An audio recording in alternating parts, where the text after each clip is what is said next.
I like it. Thank you.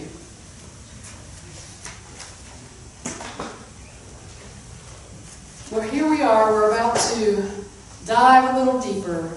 And there's no one, I told you last week, that I'd rather dive a little deeper with than Mark Nepo, one of my favorites. Man, he just knows how to go there, and he knows how to really expose it in a way that makes it feel like it's yours to do too. So this little section that I'm going to talk about today falls under what he calls movement number 2, steering our way to center. Steering our way to center. And the topic is practicing change. Practicing change. Sometimes we're like, oh, practicing change. But there's something that before we start to practice change, there's just this foundational thing that I think we skip over when we think about practicing change, and that is this idea that we should really understand what we really want. Like, we should really understand what really matters to us. Have you ever thought about that? Like, what really matters to you? Not at the surface level, not like getting the new car or keeping my job or whatever, but like the deep piece of it, what really matters. Like, you know what that is. You know when you see it. Have you ever seen somebody else and you're like, I want some of what she or he has. Like, I want that. But it's not what they have, it's who they are. It's that deeper thing. You know what I'm talking about? If you think about who your hero is, that's probably what you think about. Like, it might be your hero because of what they do, but it's so much more than that. It's a deeper thing. It's a deeper thing. You know what I'm saying? It's understanding what matters. And you see it in heroes. You see it in heroes, what's underneath, what's not tangible. So here are some ideas I came up with when I was thinking about, well, what really matters? What can I give you as examples of what I'm talking about? And here's the list I came up with. They have nothing to do with the physical world, by the way. They have nothing to do with what I've accumulated or how smart I am or what I have. There are things like this.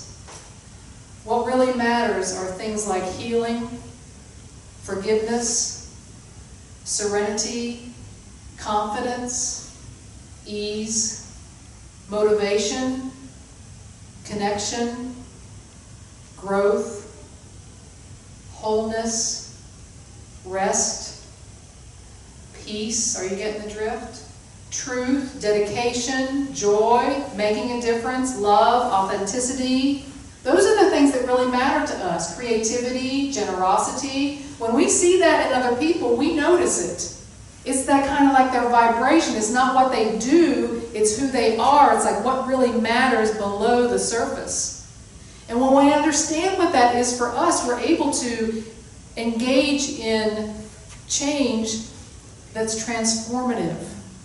Because we understand something, we are understanding in ourselves what really matters. Something deeper.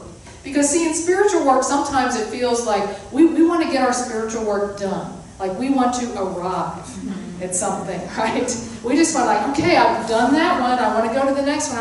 But that's really not how spiritual life works. Really, when we think we've arrived is the time the next thing comes down the road for us. The next discouragement, the next diagnosis, the next obstacle comes down the road. But what these are there for is for us to use them to dive a little deeper so that we understand what really matters in our life. What really matters, to have that understanding of what really matters so that we can engage in change in a meaningful way. So we can be transformed by change instead of resisting it. From that dive a little deeper place, right? And that's what really matters when we come to change in our life. So I want you to take the card out that you got. Because this is another place we're starting. So I want you to understand that. And I want you to think about that, by the way, of understanding what matters to you. You might want to just take a little bit of time and write it down and remind yourself about what that is. When you see your hero, when you really know it's not the surface thing, to go a little deeper with it. Because that's what's going to help when it comes to this. The card says the need to change presents itself because something about the way we are living no longer works. So I want to ask you, how do you know your life is no longer working? You know, that's the first thing. How do you know it's no longer working? Because that's the first thing we have to recognize. And it sounds obvious. It sounds like, well, we should know if our life isn't working, right? But let me give you this thing to think about. Think about the person in your life who you look at, and from your perspective, you know they really need to change. Like, you just know that they need to change. You might even be frustrated by the fact that they are not changing. But they don't have a clue. And now I want to ask you, how many times is that person you? How many times is that person you? The one who doesn't even recognize they need to change. It's not as obvious, is it? It's not as obvious to us. But that's the first idea, is that we have to be able to recognize that our life is calling us to change. Here's some ideas about that. If self-care matters to you, then why are you still hanging out with toxic people? If it's important to you to take care of yourself, why do you stay in relationships that don't serve you? Why is that? If rest is what's important to you at this point in your life, or at this point in time, why do you run yourself ragged to the nth hour of the day? Huh? What is that about? If connection is important to you, if connecting to people is important to you, why are you so critical of everybody and pushing people away? You see, that's the time for self-reflection. We have to notice, we have to become aware that something's not working in our life in order to make a change. We have to have that awareness. And it really helps to know what really matters to us to help us make that change. If we know that something matters to us, we can do that. Or sometimes it's just a feeling. You know, and I've been sharing a little bit of my story in the last Sundays, and I was telling you I was in Washington, D.C. when I was diagnosed with cancer, and after I had all of my breast cancer, radiation, therapy, and surgery, and all that stuff, I was different. I wasn't the same, and I had this feeling that D.C. was just too dense. These are the words I remember. It was too dense. It was too tight in D.C. I couldn't breathe, and I just needed to go. Now, it didn't make any sense at all in the physical world that that would be what I would choose. Here I was, I just came out of all of my recovery from breast cancer, and the thing that I was going to do was quit my job, leave my apartment, my friends, my entire doctor team that had been taking care of me for a year, and I was going to leave. Like, that didn't make any sense at all in the physical, but it was undeniable that there was something in me that said, this is time to change. It's not working anymore. And that's the question we have to ask ourselves, that first awareness thing, am I aware and awake enough to notice the need to change? Sometimes it's a feeling, or if we're in touch with what really matters to us, we can discern that for ourselves. And then the second step is, am I brave enough to respond? Am I brave enough to respond to the need to change in my life? Am I brave enough to decide that those toxic people are not who I will enjoy my time with or not enjoy my time with anymore? Am I brave enough to make a change? Those are the two things. Am I awake enough and am I brave enough? Or am I confused and feel trapped? Because that's what sometimes it can feel like. When change is knocking on the door, I don't want to face it and I feel confused, I feel trapped as if I can't. But really the question is, am I awake enough? And am I brave enough to make a different choice?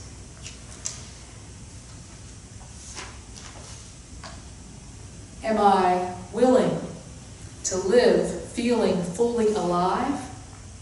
Or am I going to be content rehearsing my life?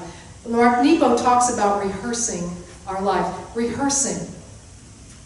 Like getting ready to live. Like preparing to live. Instead of engaging to live. Full out. Fully. You know, living change is being fully alive. It is being exquisitely, unapologetically alive. Living change is that. You will never feel more alive than living in change. It takes you right to that edge. It takes you right there. You will never feel more alive than to live in change. Think about that. I believe that's true. I believe that's true. That's what it means to be alive.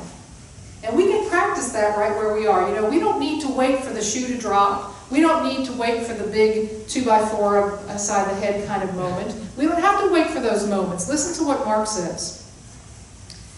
He says, no one is exempt from this process of change. So I ask you, in this moment, right here, right now, what is changing? What is confusing? What keeps coming up though you keep putting it down? What are you needing to attend to but don't know how? What struggle is presenting itself and what effort of return is ready for you to use? Who can you talk to about the dynamics of living?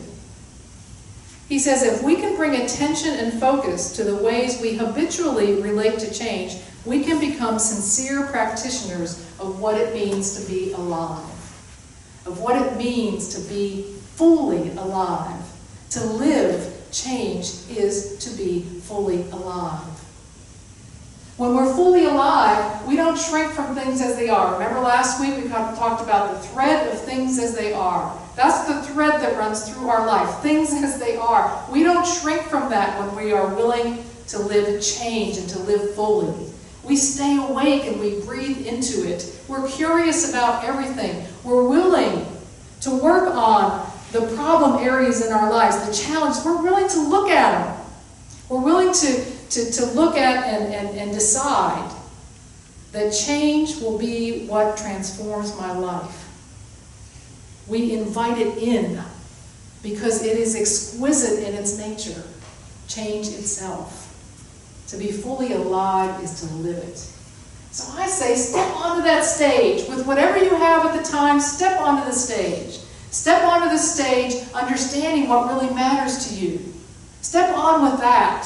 Step on with that alone, to be fully awake and fully alive right where you are. Step in there knowing what that deep dive means to you. And when you are there, you will have the most exquisite, most extraordinary life that you could ever imagine. So I want to take these ideas into our meditation today. I want you to know that to be fully alive is to engage in that change from that place of knowing what really matters and knowing this, that God, the Spirit, the divine, universal love, whatever you call it, has your back, is right there with you, supporting you, sustaining you, and breathing you. So let's take a deep breath in, and another one out. And settle in to your heart, settle in to your soul.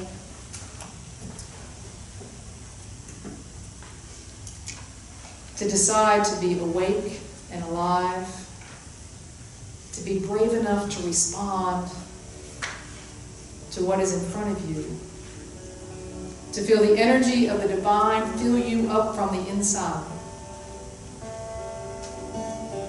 to know that to be fully alive is to express the highest and best of who and what you are in this moment now.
Shaddai, El Shaddai, El Shaddai, El Shaddai, El Shaddai, El Shaddai, El Shaddai, El Shaddai, El Shaddai, El Shaddai.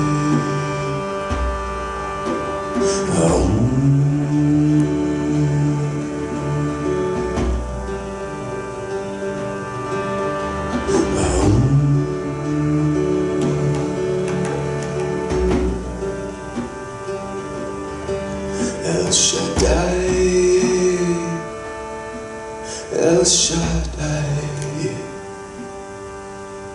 El Shaddai,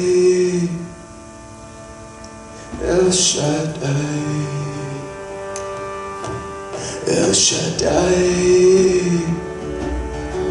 El Shaddai, El Shaddai, El Shaddai, El Shaddai, El Shaddai, El Shaddai.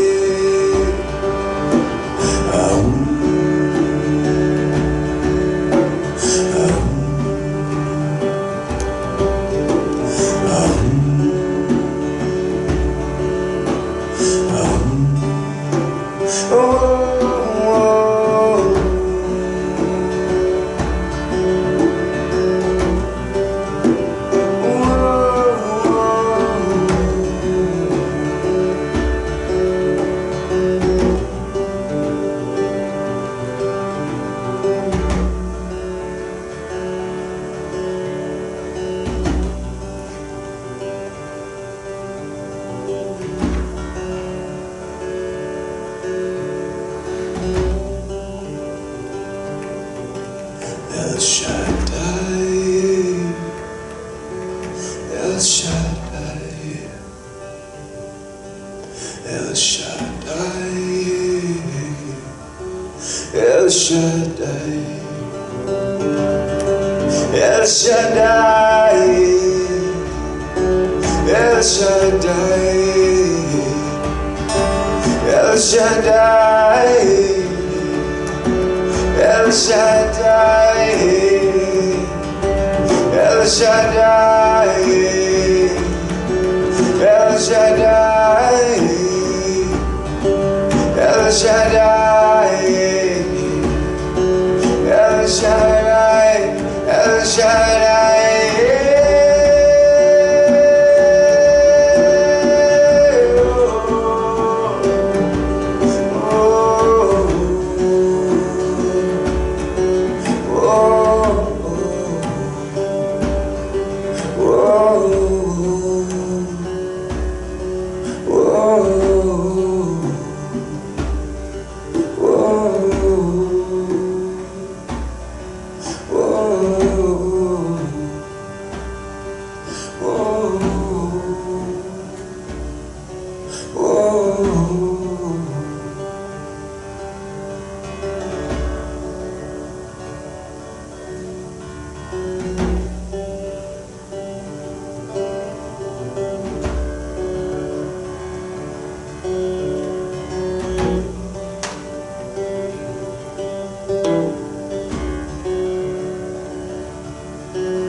inspired to new heights.